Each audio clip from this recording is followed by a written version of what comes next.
எங்க அம்மாவை நீங்க இழுத்து போட்டு காயெல்லாம் எங்க வியாபாரம் பாக்குற நடு ரோட்ல பாக்குறதுக்கும் ஃபாதருக்கும் சம்பந்தம் இல்ல. சரிங்களா? ரோட்ல போட்டு பாக்குறத நீங்க எடுத்துட்டு இருக்கீங்க ஃபாதர். ஃபாதர் ஏமா விடுமா ஏமா ஏமா ஐயா நீங்க விடுங்கய்யா. என்னங்கய்யா தொழில் பாக்குறவங்களுக்கு தெரியாதா?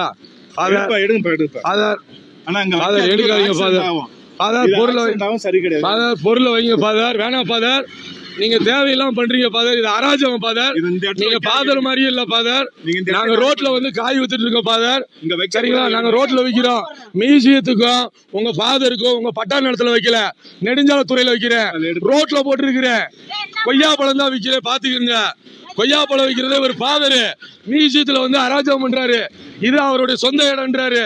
ஒரு பொம்பளை, வயசான பொம்பளைய வந்து தள்ளி விட்டு காயெல்லாம் எடுத்து அவர் வண்டியில அராஜகம் பண்றாரு. கூட ஆட்களையும் கூட்டு வந்து வீடியோ எடுக்கிறாரு. நாங்களும் வீடியோ எடுக்கிறோம். அவங்கள்ட்ட சொல்லிட்டோம், ஐயா நாங்களும் கஷ்டப்பட்டு கொண்டு வர்றோம், தொடாதீங்க எடுக்காதீங்கன்ட்டு. அவங்க எடுக்கல. ஃபாதர் வந்து தப்பு பண்றாரு. அவர் பேசட்டும், நீங்க இருங்க இருங்க. செம்பகன்னூர் பகுதியில் உள்ள ஒரு அருங்காட்சியகத்திற்கு அருகே கடந்த 2 மாதங்களாக ஒரு முதியவர் கொய்யாப்பழம் விற்று வந்துள்ளார். அப்போது அங்கு வந்த ஒரு பாதிரியார் ஃபாதர் சுமார் 10 நபர்களுடன் சேர்ந்து அந்த பெண்மணியை அங்கிருந்து செல்லுமாறு மிரட்டியுள்ளார். அது அரசுக்கு சொந்தமான சாலை என அந்த பெண்மணி கூறியும் அது சர்ச்சிற்கு சொந்தமான இடத்திற்கு அருகில் இருப்பதாக கூறி பாதிரியார் வாக்குவாதம் செய்துள்ளார்.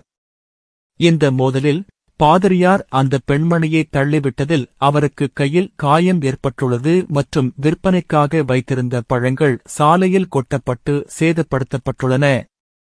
அங்கிருந்த பொதுமக்கள் மற்றும் சில சமூக அமைப்பினர் அந்த பெண்மணிக்கு ஆதரவாக பாதிரியாரிடம் கேள்வி எழுப்பியதோடு இது குறித்து காவல் நிலையத்தில் புகார் அளிக்கப் போவதாகவும் தெரிவித்துள்ளனர்.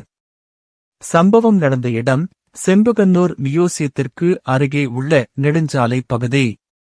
பாதிக்கப்பட்டவர் கடந்த 2 மாதங்களாக அந்த பகுதியில் கொய்யாப்பழம் வியாபாரம் செய்து வரும் ஒரு முதியவர். பாதிரியாரின் அராஜகம். பாதிரியார் சுமார் 10 நபர்களுடன் காரில் வந்து அந்த பெண்மணியின் பழக்கூடைகளை அராஜகமாக தூக்கி எறிந்ததாக கூறப்படுகிறது. உடல் ரீதியான பாதிப்பு. பாதிரியார் அந்த பெண்மணியை பிடித்து பலமாக இழுத்து தள்ளிவிட்டதில் அவர் கீழே விழுந்து கையில் பலத்த காயம் ஏற்பட்டுள்ளது. பொருட்சேதம். விற்பனைக்கு வைத்திருந்த கொய்யாப்பழங்கள் அனைத்தும் சாலையில் கொட்டப்பட்டு வீணடிக்கப்பட்டுள்ளன. ஆதரவு அமைப்புகள் இந்த அராஜகத்தைக் கண்டு நாட்டு மாடு நலச்சங்கம் மற்றும் மக்கள் அதிகார கழகம் போன்ற அமைப்பினர் அந்த பெண்மணிக்கு ஆதரவாக குரல் கொடுத்துள்ளனர். எடுக்கப்படவுள்ள நடவடிக்கை. இச்சம்பவம் தொடர்பாக காவல் நிலையத்தில் புகார் அளித்து மாவட்ட காவல் கண்காணிப்பாளர் SP வரை கொண்டு செல்லப்போவதாக பாதிக்கப்பட்ட தரப்பினர் தெரிவித்துள்ளனர்.